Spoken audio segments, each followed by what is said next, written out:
Welcome to Luca and Miguel. Enjoy the video. You start by getting into GTA Online with the character that owns the target car, because only owned vehicles can be fully modified.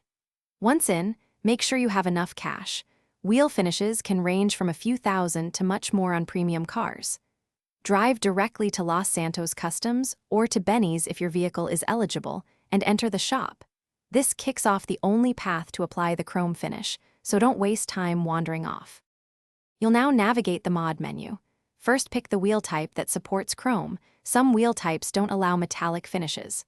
Once done, move to wheel color or finish and look for chrome, classic chrome, or a similarly named option.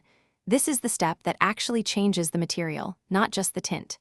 Make sure you preview on both front and rear if options are separate. If you don't see chrome, switch wheel types until it appears, because compatibility matters. Finish by buying the chrome finish and exiting the shop. Ownership and purchase save the change to your vehicle, so verify it in your garage and on the road. If the chrome doesn't show, sometimes session sync or texture loading prevents it, so change online sessions or rejoin a friend's lobby to force a refresh. If problems persist, swap to a compatible rim style or take the car to Benny's if eligible. Switching shops often resolves stubborn appearance. Thanks for watching and please subscribe. It's the best investment you'll ever make.